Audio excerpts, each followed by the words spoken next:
Welcome, everybody. Thank you all for joining us here today.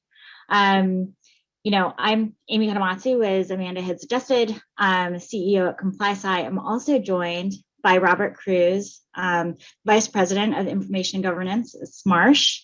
Robert, do you want to share a little bit about your background and your role? Absolutely, and thank you very much for the invitation. Really appreciate joining the session today.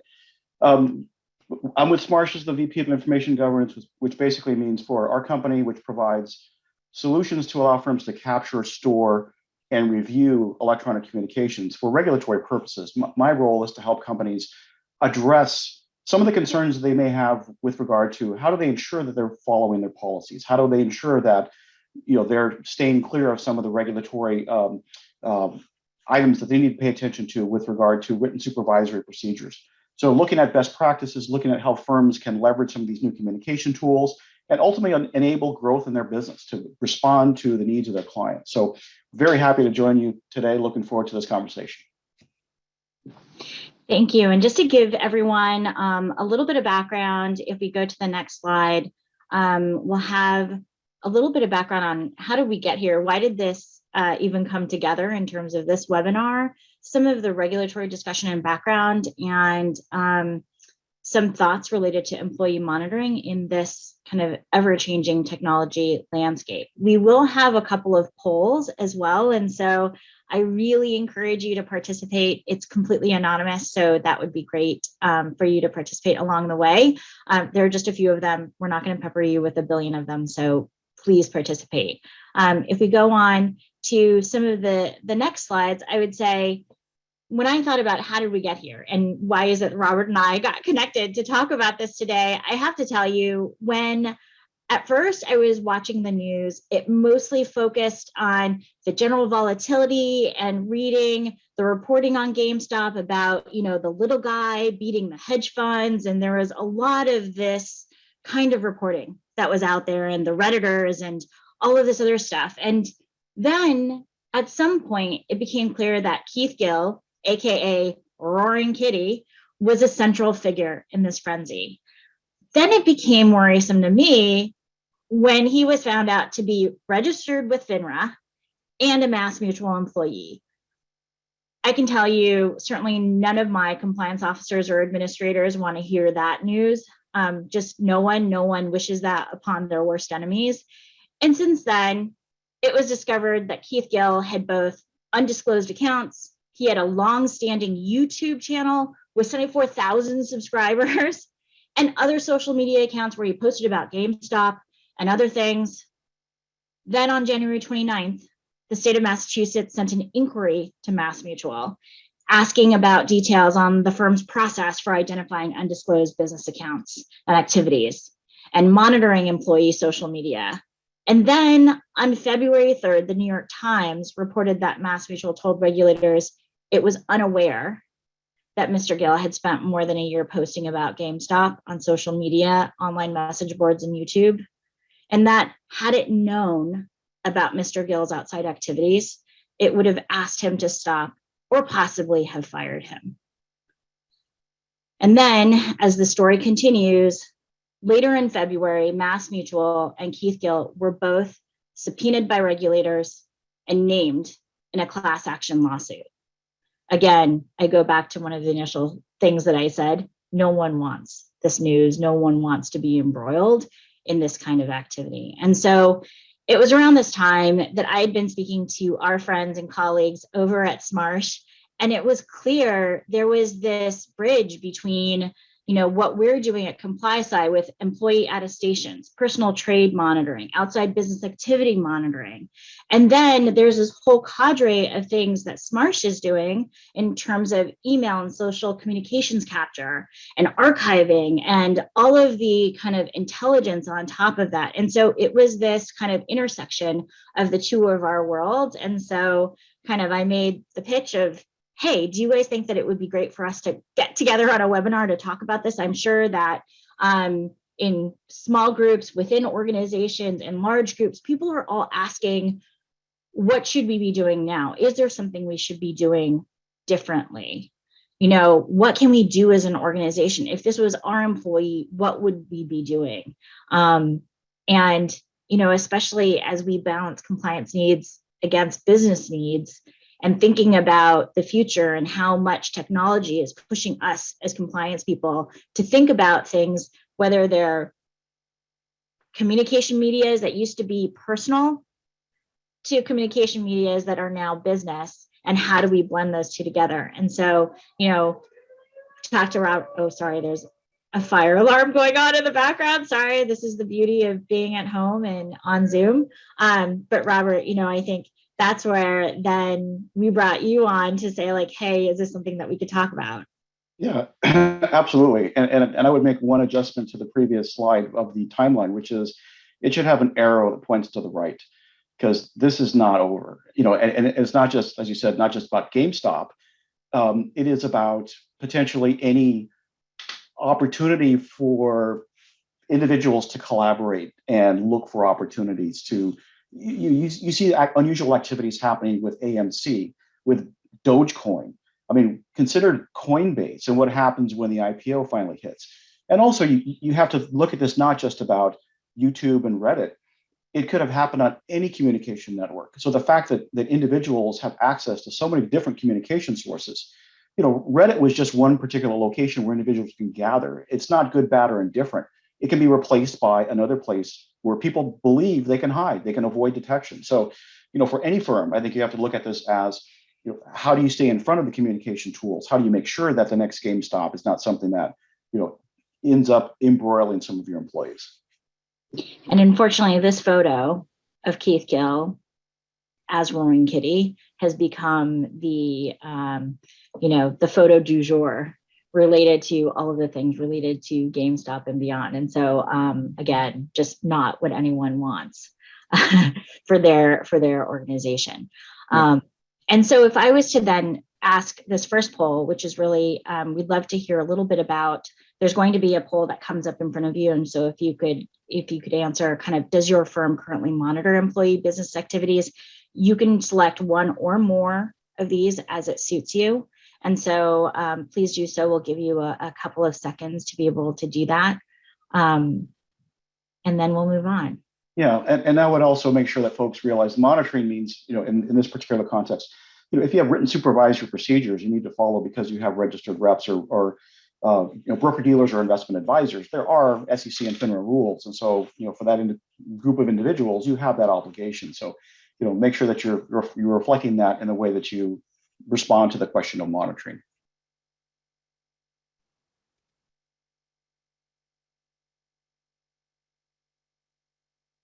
I also love that we are getting questions already, so please send them in actively. I've got it on another screen, so sometimes I might be looking at the other screen to try to figure out what's going on over there, but please do send them in as we go along. Marilyn, I'm not sure whether we can close it, move on, etc. Fantastic. There we go. I think no surprise, restricting business communications to approved platforms only. That is at the same time where I am sure that you were getting pressure to expand the number of approved platforms, to Robert's conversation earlier, and just how to keep relevant and keep up to date with so many of the platforms that are proliferating out there in the market. And so hopefully for some of you who don't have a formal process for monitoring communications, this gives you some ideas as well. But again, thank you. I don't know if there's anything else that you wanted to note on this, Robert. The distribution of responses here is interesting, and it lines up with what we've seen when we polled our customers as well. So responses all over the chart in terms of, yes, we're dealing with via policy, or we have technologies to capture and control, or we're providing employee training, or all of the above, or none of the above. We see this same standard mix across the spectrum. So quite interesting. Fantastic. And so if we move on, then, I'd love, Robert, I know you've done a lot of thinking about this space. And so I'd love to have you take us through a couple of the things and considerations that you've been thinking about as we move into 2021 and the next generation of other communications that are happening. Absolutely. And looking at the bullets here, clearly not a lot has changed since this first took place. And to me, it's astounding the fact that this was going on for over a year. So the financial market conditions that were underlying this whole situation, they persist. They've changed a little bit, but there's the same volatility that's happening. I mean, GameStop is replacing its CEO because of some of the volatility issues that have come up. So the financial market remains in pretty much the same state. The free cash flow is basically just pointing out the fact that, unfortunately, we're not going on vacation. We're not going out to the nice dinner. We're still in the same mode where we're at home. We have disposable income. And so the roaring kitty situation, you still have that condition where individuals are doing things with their free time. But really, I think the essence are these last 2 points. And I'll start with the fourth before the third. The fourth is, there's this blurry line between our personal and business lives. And when you're at home, unless you've been given more explicit guidance, one of the things you may do is resort to a communication tool that you're comfortable or familiar with, things that you bring from your personal life. And believe me, we're seeing this every day from the firms we work with, requests for a new communication source. They want to engage with their clients through these new communication tools. So it's not this hard line. It's like people want to use WeChat, or they want to use WhatsApp, or they are on some other platform because that's where your clients are. That's where they want to engage. The number one channel for Gen Z investors that they want to use to be able to communicate with their firms is Instagram.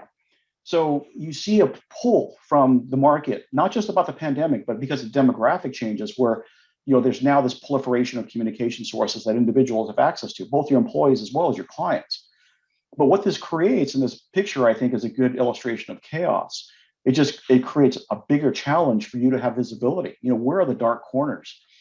Individuals who have intent on wrongdoing are going to go where they think you aren't. They're going to go where they believe they can avoid detection.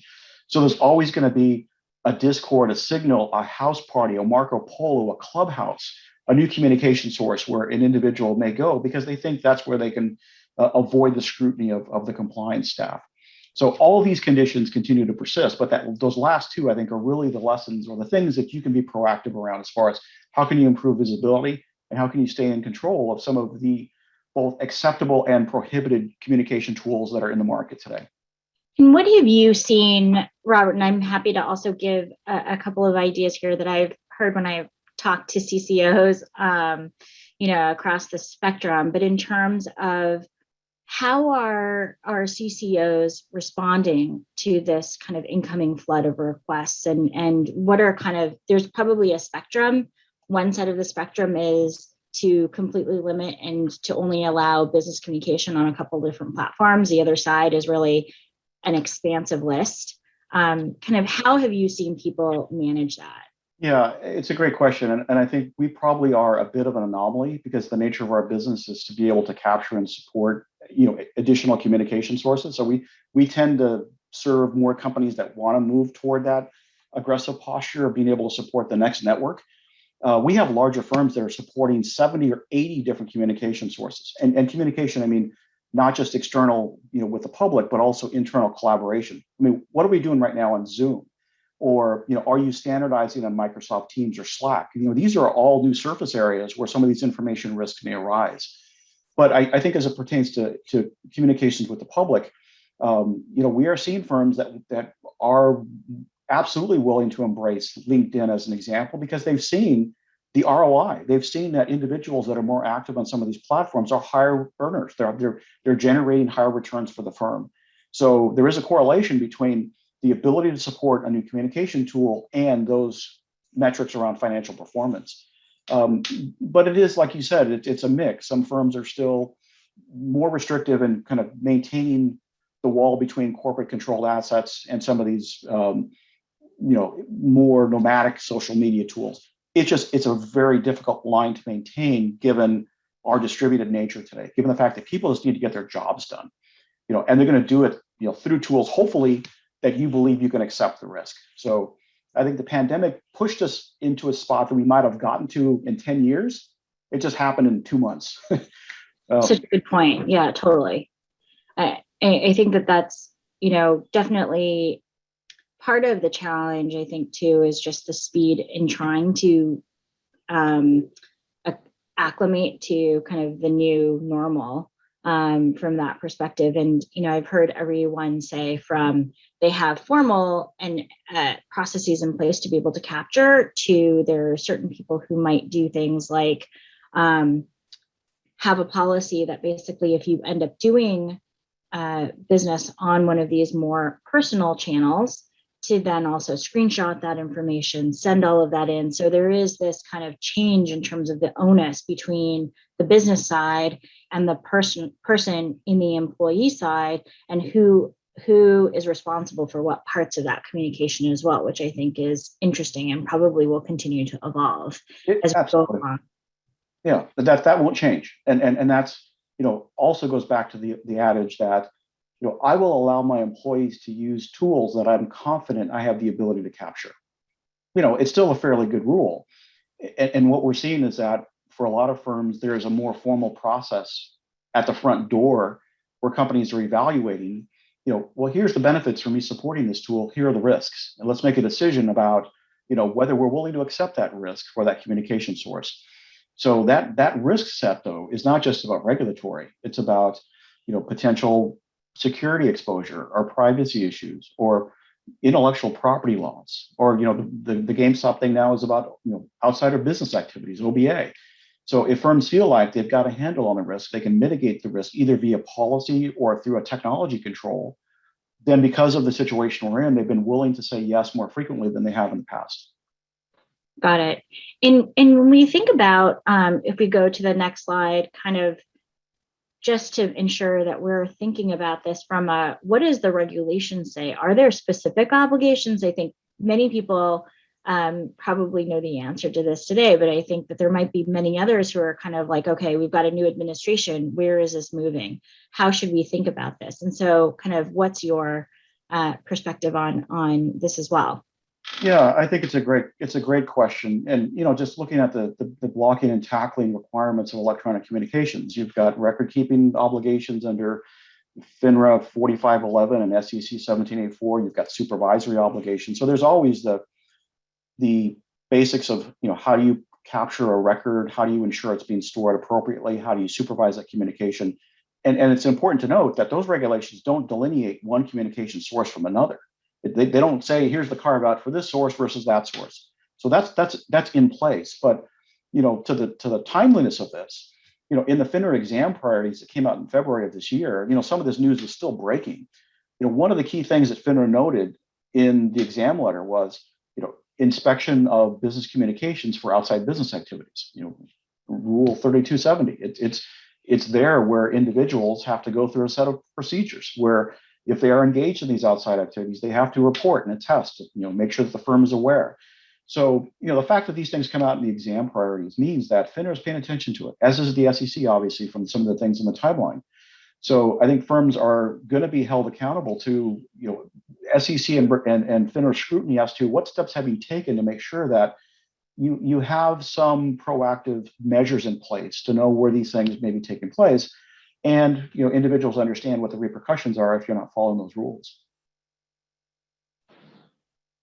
And I heard a stat, possibly, am I wrong, that Smarsh receives a request to add one communication tool roughly every week? It sounds insane. Per week, yeah. And that's, it's kind of astounding when you think about it, because each one of those is unique. Each one of those has a different way of getting access, to what that communication entails. A message or what is a communication looks entirely different on Reddit versus Signal versus House Party versus social media. They are all distinct. So it creates a bigger compliance challenge. But the fact that they're seeing that frequency and in many cases saying yes, again, it just kind of points out the ROI. This is the demographic shift. That's the underlying move that's happening for a lot of firms. But I think it's anticipation of the next network. This is not going to. The acceleration of these technologies has accelerated it's increased because these are the ways that people are getting their jobs done. So yeah, it's kind of fascinating to see that it's that frequent where a new source is popping up. For me, I learn about the next one from my 18-year-old son. He's the one that gives me the market intel on kind of what's the latest, greatest collaborative platform. What is the latest what, just so I know, I have a 17-year-old, so I have to know what she's on. I think Clubhouse is old school by now. I think that one's already kind of already out in the float. So I'll have to ping him, and I can always see what's going on in there. Exactly. Okay. Well, let me know. You can tell me afterwards because Okay. I'm always behind the curve on all of those things. But I think then, so we've terrified people a fair amount on this call already, I think, about the daunting task that all of us have. And I think it's along the lines of a similar thread, which is really, kind of the role of the compliance officer today is not just to think about policies, but then also in some ways to become the investigator and data scientist to really sift through this mountain of data that is out there and to try to figure out the signals from the noise, to figure out who are bad actors within your organization. And it is daunting. And so if we move on to the next slides, like I know that you've thought about kind of what should we be considering? What's the framework for us to think about to be proactive and to think about how to, create our and manage our programs? Right. And these are just some of the things that we've noted from talking with our customers about this confluence of policy, training, and technology. You need all three of the tools in your bag to be able to deal with some of these issues. And a lot of these are very policy centric in this first slide. But really, number one is critical, and that's making sure that your acceptable use policies are up to date. And an acceptable use means these are the tools that I'm allowing you to use to conduct business, to talk to our customers or clients or prospects, to collaborate with internally. So that gives you the definition of what people can do, and not just at the holistic level. I'm allowing individuals to use Zoom, but there are features in Zoom that you may not be comfortable with because there isn't an API or a reliable means of capturing that communication. So the acceptable use policies, what can individuals use to do their jobs? Once you've defined that business use, it's clear that there's the regulatory obligations that are attached to it, the record keeping obligations, the supervisory obligations for those that are in the BD or RIA spaces. And the inverse is that you now have the null set, the prohibited networks. So you can define what exactly is prohibited and what are the consequences if individuals, as part of their job, are engaged on Signal or House Party. So that first one is really critical because it defines the acceptable set, which allows you then to kind of inspect and see where there may be other things happening outside of that approved set of communication networks. The other items, I think it's important to note that record keeping, as mundane as it might sound, it's a good opportunity to look at what are your records retention policies. If you have a policy for email, go back to what we said about the regulations. Regulations don't say deal with email one way and another approved communication source a different way. So you need to have policies that define if you are allowing individuals to use LinkedIn or YouTube or another source, how are you capturing, how long are you storing that data? Because you need to be thinking about the regulatory obligation to ultimately produce a historical record if they ask. The third-party risk assessment is really the question of, not all these tools are equally suited to firms who have regulations. So make sure that you know what risks you're signing up for. If saying yes to Discord, where does Discord store their data? What access do you have to it?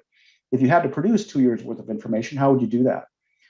And the fourth one is one I just wanted to quickly touch on because I think it's something that individuals may not think of initially, but code of conduct policies. There's regulatory obligations, and then there's also Slack bullying, textual harassment, Zoom bombing. These are all internal policy infractions that are happening in the digital world. So your policy shouldn't be, inadvertently or unintentionally focused on the physical universe. These infractions can happen in the digital world as well. So make sure you're thinking about this holistically. A policy infraction is a policy infraction, regardless of where it takes place. So, and training, I think, goes without saying. Make sure that individuals know what they can and cannot do is critical. In particular, here I was thinking that you're thinking geography, but you're way beyond that. So good that you pointed that out for sure. And Amy, our training programs, I'm sure, are both doing exceptionally well, just making sure that individuals have explicit guidance based on your role and based on the tool. Here's how you can use this tool and engage your power users. We've seen that some individuals are more comfortable in this digital universe, digital natives, and they need to help the digital immigrants, those that aren't as proficient or comfortable or familiar with some of the capabilities of these new platforms. Well, I also hear about the training programs. I think that, the challenge with being remote now, I think training programs in general have amped up in terms of frequency. And then in terms of how do you do that in a remote setting in a way that is engaging and ensures that everybody, is able to participate and really understand some of the implications to that. And so I think not just, kind of the epic training of the past, but also how do you deliver just-in-time training for people along the way? It's critical. And it's, the point is it's not, check the box training, go through your regulatory obligations 101 for electronic communications and you're done. It's really making sure that it's specific and it's up to date, and it is reflecting the ways that you're allowing your individuals to work while they are remote. So, very important consideration. And one of the questions that had come in, so I've been peeking at the questions that have come in by while you've been talking about this, was an interesting one, which is, do we need to differentiate between employees' personal use and professional use of social media? For instance, posting on an anonymous forum like Reddit about stocks you're interested in for your personal accounts versus posting on LinkedIn while representing your firm. There's kind of this feeling of individual capacity versus business capacity or professional capacity, and how do we draw the line within that? I know that that's a tricky answer, but I'm going to spring it on you. It's a great question. It's a great question. That's harder and harder, again, because of the blurry line. But when you look at some of the supervisory systems and being able to inspect communications that are the approved communications, one of the things that will happen is that you will spot fragments. You will see communication components or bits where an individual may say, let's take this offline, or text me at this number, or DM me on Discord. They're red flags, potentially, that would indicate there may be activities happening on the prohibited networks. So we're not advocating here, clearly because of data privacy, to go and plow through some of these individual Facebook accounts. These are, through the normal supervisory protocols, through the inspection of business-related communications, you will see where some of these communications may be moving off the grid. That should be a warning flag for your compliance teams, your investigative teams, to say, hey, wait a minute, FINRA has spoken on OBA. There is a procedure in place for what individuals need to do. Let's at least poke into this to see if there might be something that we should be concerned about. Great. And maybe if we move on to the next slide, and then I'll pepper in some of these questions along the way. Yeah, and I think we just hit 6. So I think that's the 6 and 7 are both, just continuing to look for where the prohibited networks may be appearing. And this is not new. This is not, specifically related to the pandemic, because you've seen the same thing where there's a lot of demand, in particular for activities in Asia and other parts of the world around WeChat and WhatsApp. And again, when those prohibited network demands, or when those prohibited networks begin to appear, when you hear from your clients requests to support, or hey, can I talk to you? Or you see the message come in from WeChat where somebody wants to engage in that platform. So it really gets to that one question of what 3 platforms would you recommend monitoring? I think it's demand driven. It's like, where is the demand from your client base coming from? What is your employee base saying as far as the tools they would like to engage on? And if those tools happen to be things outside of your accepted set, that kind of gives some indication that there may be other things that there is demand, there is usage for, that you need to either re-examine in terms of your policy set, or have some ability to at least see, let me make sure that there's not activities defined or activities happening in one of these sources. Or even if it's WeChat, let me outline very specifically within policy, what are the conditions under which I would allow an individual to use WeChat? There's no other network available. It's a high net worth client. There is a record mechanism in place, or blah blah blah. Here's the conditions under which that one particular tool might be used, to make sure that you're confining that use case to as explicitly as possible. The last. Can I ask you another question though? Sorry. So, talking about monitoring prohibited networks and devices, I think that this is one of those situations where it sounds amazing, hard to do. Yes, absolutely. So what are some ideas of, how can firms think about tackling that challenge? I think I've heard spot checks and randomized Google searches and things like that, but is there a more kind of programmatic way that companies can think about monitoring their employees, or is that one of the kind of next arcs of things that probably are to come in this industry? It's probably kind of in the next wave, and this is where, you mentioned earlier the challenge of dealing with a bunch of heterogeneous data sources. This only becomes more complex because you very quickly exceed the limits of an individual to be able to decipher communications that may be happening over a dozen different communication sources. So it turns out that AI and ML are extremely well suited to be able to look at, here's a bunch of haystacks with needles that may move freely amongst them. And there may be patterns and trends and fragments that appear in that AI or NLP analysis that would indicate there is a prohibited network that's being used, or a device. I mean, this is beyond the individual using the Gmail account. It's into, how can I spot the potential that there is activity that's happening outside? But it's a great question. And again, I think this is a perfect use case for some of the advances in advanced analytics to kind of peek into and find some of the dark corners that may be missed through just examination of lexicons and policies. I mean, clearly you're running into some limits there in that human review.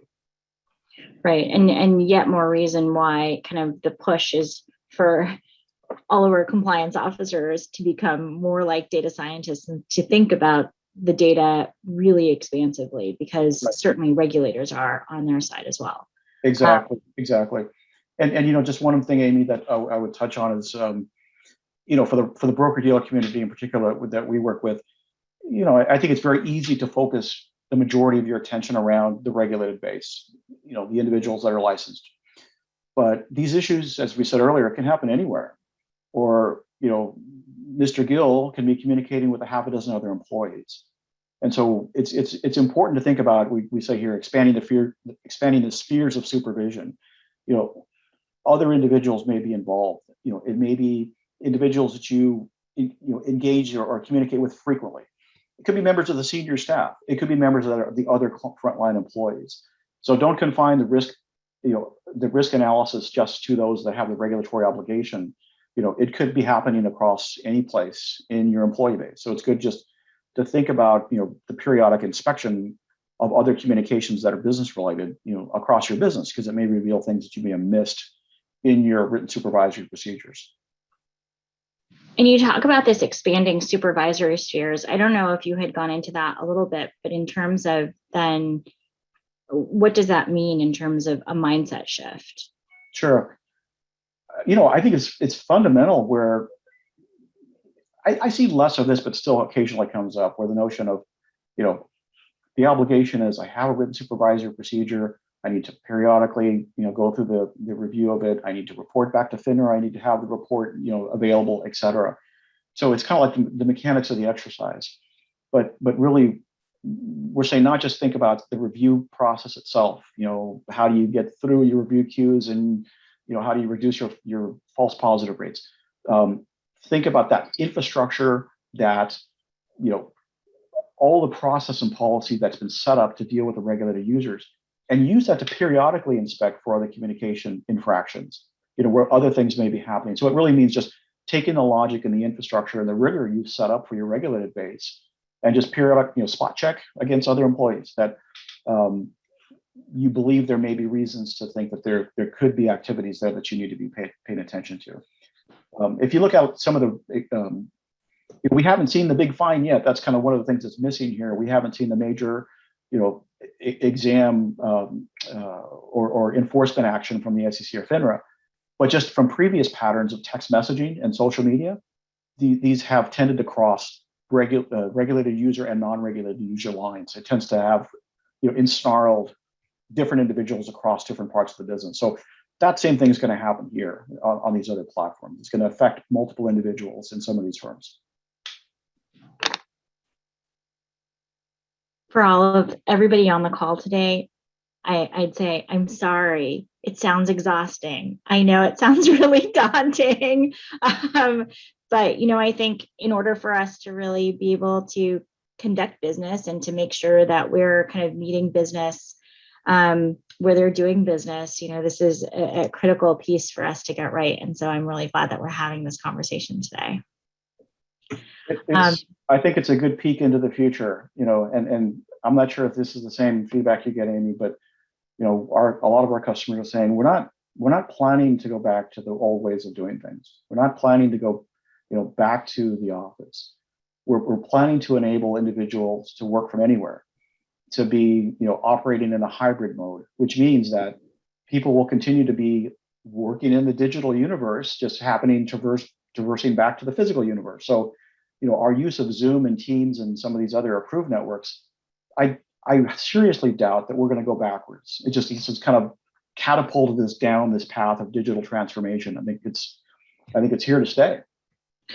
100%. And so I think that you set us up really well for the next poll. So I'd love to ask the audience, kind of what platforms have you approved for employee business to, select all that apply.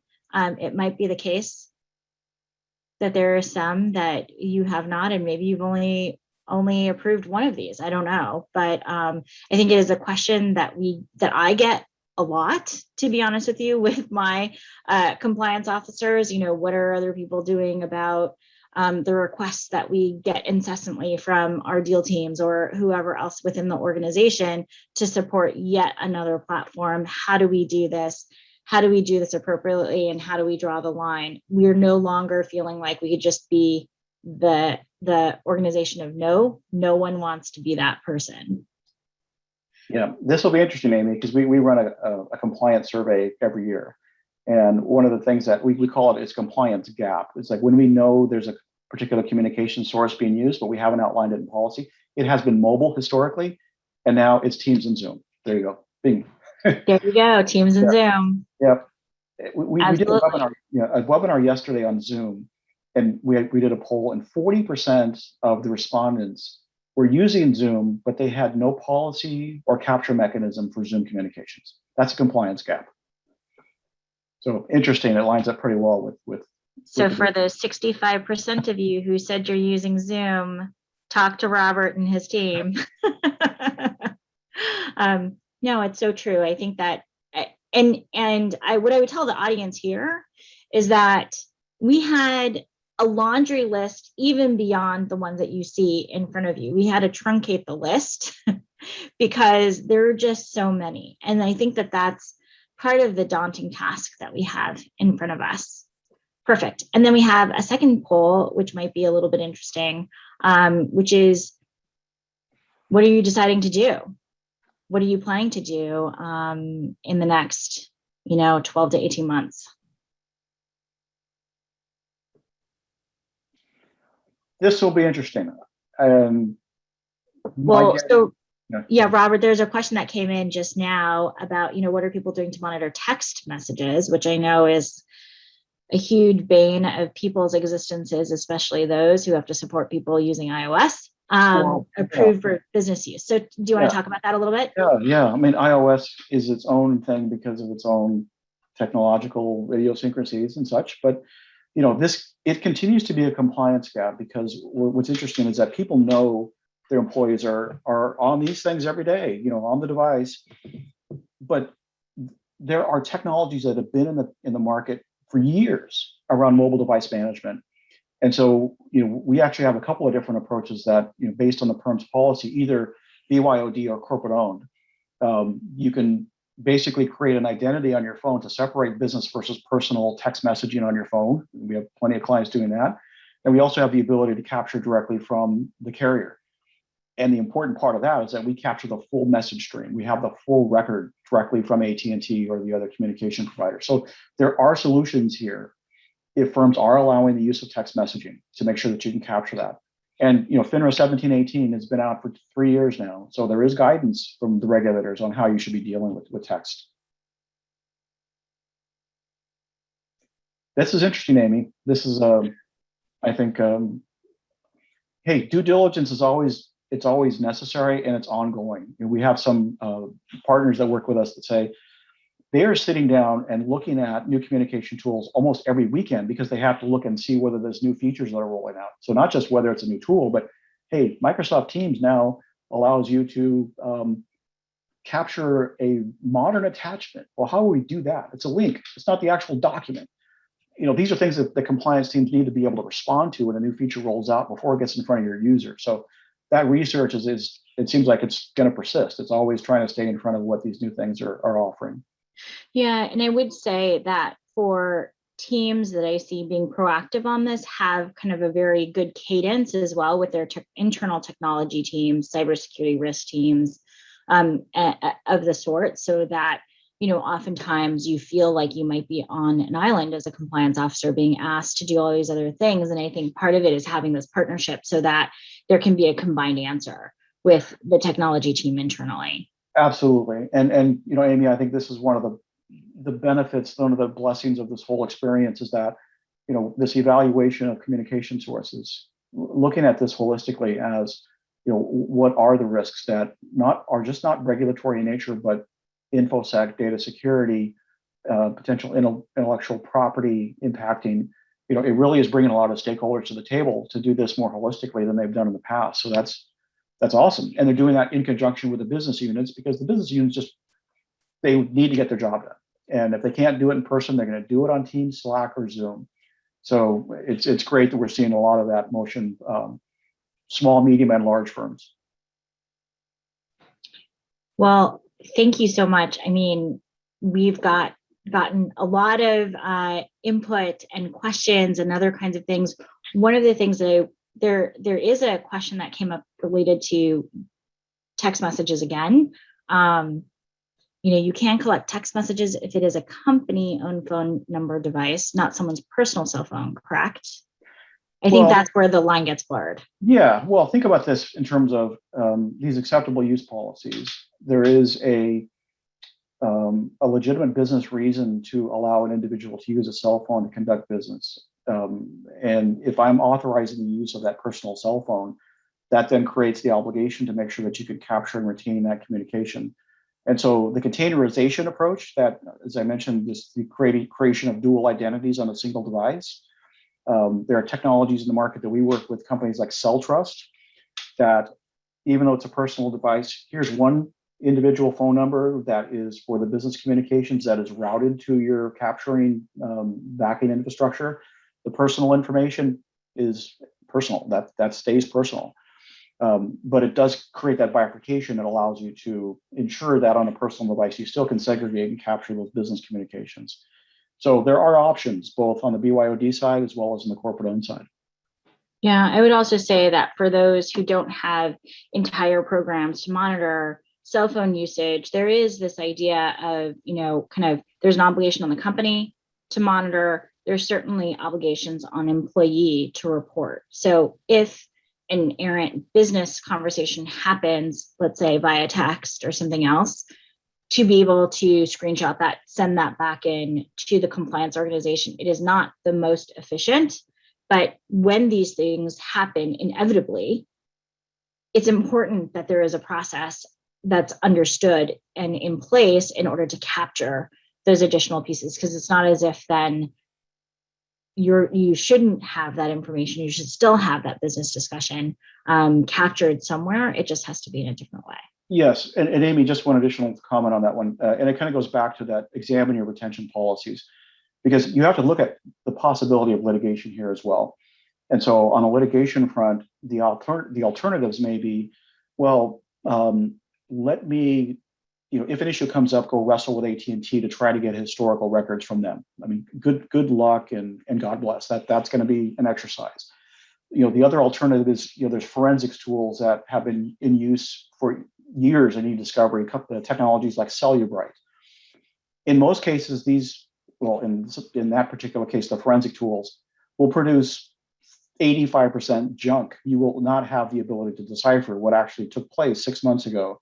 So if that proactive versus reactive discussion really comes up here, it's like proactive capture versus having to scramble reactively if in fact you did have an investigation or litigation that you needed to respond to later. So it really reopens that discussion of your policies.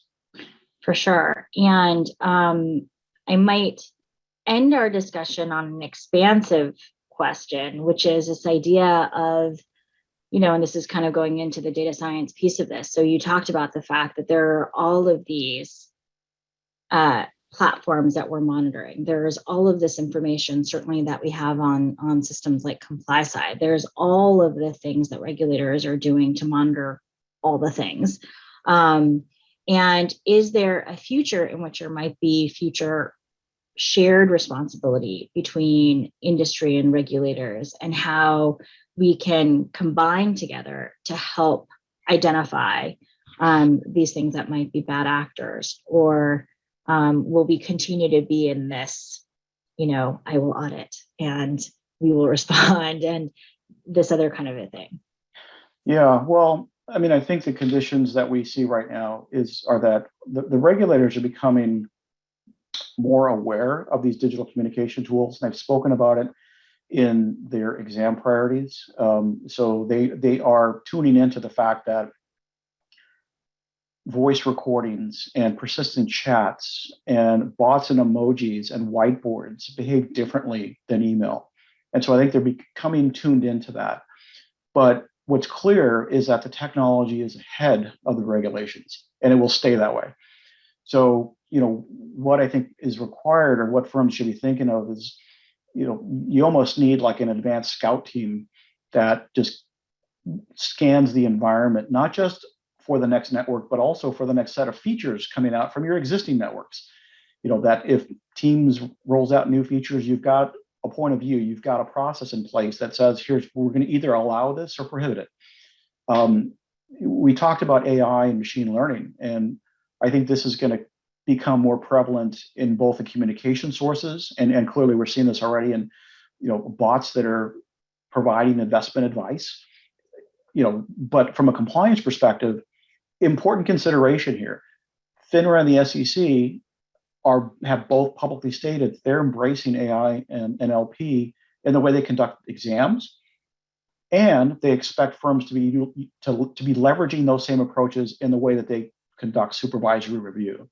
So I think AI and NLP become more of a reality of how you deal with all these disparate data sources. I think that's one of the things that we're going to see, is that more of these tools are automated, requiring less human and manual intervention, and it's that condition is going to persist. I couldn't agree more. It sounds like there's yet another webinar for us in the future together to talk about those things. And so thank you. Thank you for all the questions live on the go, Robert, for all of your insight. It's been a lot of fun. Hopefully it's been really informative for people on the call today. Great conversation. Thanks for the invitation. Really appreciate it. Thank you.